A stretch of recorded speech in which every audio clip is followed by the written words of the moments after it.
নমস্কার বন্ধুরা, welcome to SN news. তো বন্ধুরা, এই ভিডিওতে আমরা আলোচনা করতে চলেছি ইন্ডিয়ান ফুটবল রিলেটেড বেশ কিছু গুরুত্বপূর্ণ ট্রান্সফার আপডেট।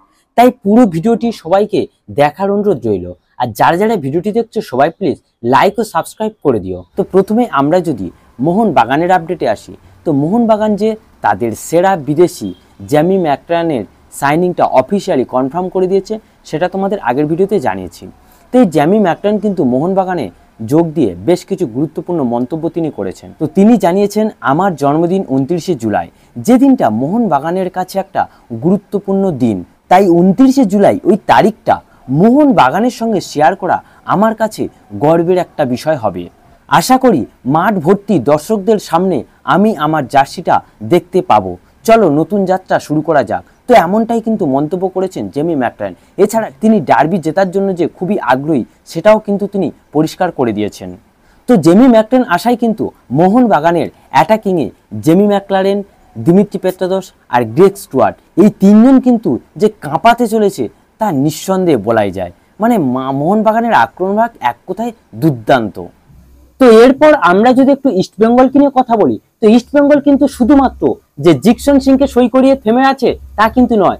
ইস্টবেঙ্গল আরও একজন ভালো ইন্ডিয়ান প্লেয়ার ও একজন ভালো বিদেশিকে কিন্তু সই করানোর জন্য অ্যাডভান্স স্টেজে কথাবার্তা বলছে। তবে তাদের নাম কিন্তু এখনো পর্যন্ত জানা যায়নি। তবে এটুকু ধরে রাখো, দুজনেরই সঙ্গে অ্যাডভান্স স্টেজে কথাবার্তা চলছে, খুব তাড়াতাড়ি কনফার্ম হয়ে যাবে এবং সেটা আমরা অবশ্যই জানতে পারবো খুব তাড়াতাড়ি, এবং সেটা অবশ্যই তোমাদের সঙ্গে শেয়ার করে দেবো। তো এরপর আমরা যদি একটু আনোয়ার আলীকে নিয়ে কথা বলি, যার সম্পর্কে সত্যি বলতে কথা বলার খুব একটা ইচ্ছা ছিল না, কিন্তু কাল sportslightmedia.com এর তরফ থেকে একটি রিপোর্টই প্রকাশিত হয়েছে আনোয়ার আলীকে নিয়ে। সেখানে বলা হয়েছে যে আনোয়ার আলী কোথাও যাচ্ছে না, আনোয়ার আলীকে মোহনবাগানেই থাকতে হবে, এবং সেটা এআইএফএফ থেকে বলে দেওয়া হয়েছে অন্তত জানুয়ারি মাস পর্যন্ত আনোয়ার আলী কোথাও যেতে পারবে না, এবং যদি কোথাও যায় সেটা মোহনবাগানের তরফ থেকে এনওসি নিতে হবে। মোহনবাগান যদি এনওসি দেয় তবেই একমাত্র সে কোথাও যেতে পারে, এবং সেক্ষেত্রে মোহনবাগান কিন্তু এনওসি দেবে না যেহেতু বলেছে, তাই আনোয়ার আলীর এখানে কিছুই করার নেই, তাকে এটা মানতেই হবে। এবার কথা হচ্ছে যে 4 বছরের লোন ডিল হয়েছে, সেটা যেহেতু 2024-এর আগে হয়েছে, তাই এআইএফএফ বলেছে 2024-এর পর থেকে যে লোন ডিল হবে সেগুলো 1 বছরের, যেটা ফিফার নিয়ম অনুযায়ী, কিন্তু তার আগে যেগুলো হয়েছে সেগুলো ফিফার নিয়মের মধ্যে পড়বে না, তাই আনোয়ারকে মোহনবাগানেই থাকতে হবে। তো এরপর আমরা যদি একজন বিদেশি প্লেয়ারকে নিয়ে কথা বলি, যার সঙ্গে কিন্তু ইস্টবেঙ্গলের রিউমার একটা বেরিয়ে আসছে, তো সেই প্লেয়ারটি হলো সের্জি স্যাম্পার। তো এই সের্জি স্যাম্পার হচ্ছেন একজন 29 বছর বয়সী স্পেনীয় ডিফেন্সিভ মিডফিল্ডার, যার মার্কেট ভ্যালু 4.8 কোটি টাকা।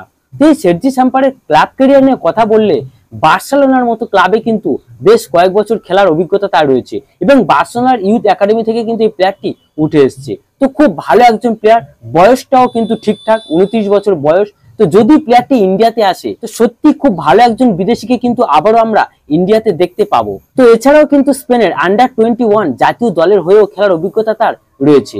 তো ক্লাব ক্যারিয়ারে কিন্তু বেশ বড় বড় ক্লাবের হয়ে সে খেলেছে। তো দেখা যাক প্লেয়ারটিকে ইস্টবেঙ্গল সই করাতে পারে কিনা।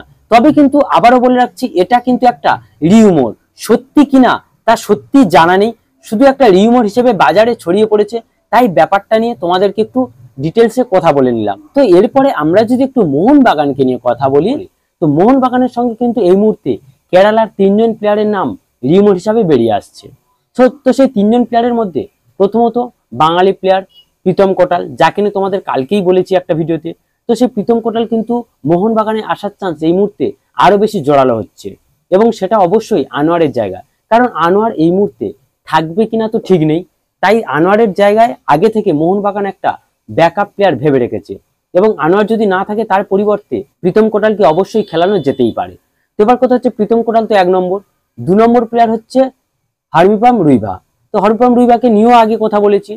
3 নম্বর প্লেয়ার হচ্ছে রাহুল কেপি। তো এই রাহুল কেপির সঙ্গে কিন্তু বেশ কিছুদিন আগে রিউমার বেরিয়ে এসেছিল যে মোহনবাগানে আসতে পারে বা তার জন্য মুম্বাইও যেতে পারে, এরকম কিছু রিউমার বেরিয়ে এসেছিল। কিন্তু কিছুদিন চুপ থাকার পর আবারও দেখলাম কাল থেকে রাহুল কেপিকে নিয়ে একটা রিউমার বেরিয়ে আসছে। এবার ব্যাপার হচ্ছে রাহুল কেপির সঙ্গে কিন্তু কেরালার এখনো কন্ট্যাক্ট রয়েছে, এবং কেরালা চাইছে রাহুল কেপির সঙ্গে একটা কন্ট্যাক্ট এক্সটেনশন করে নিতে, কিন্তু রাহুল কেপি চাইছে না। তো এবার হয়তো তোমরা খেয়াল করেছো কিনা জানি না, কেরালার সঙ্গে কিন্তু কেরালার পুরানো যে প্লেয়াররা বেশ কিছুদিন ধরে দলে রয়েছে তারা কিন্তু চুক্তি বাড়াতে চায় না। যেমন রাহুল কেপির সঙ্গে কিন্তু কেরালা চাইছে চুক্তি বাড়িয়ে নিতে, কিন্তু রাহুল কেপি চাইছে না তাদের সঙ্গে আবার চুক্তি বাড়াতে। যেরকম জিকসন সিং এর কথা হোক, জিকসন সিংকেও কিন্তু কেরালা চাইছিল তার সঙ্গে একটা কন্ট্রাক্ট এক্সটেনশন করে নিতে, কিন্তু জিকসনও রাজি হয়নি। কিন্তু এটা কেরালার সঙ্গে কেন হয় জানা নেই, যাক তোমাদের যদি জানা থাকে অবশ্যই বলো।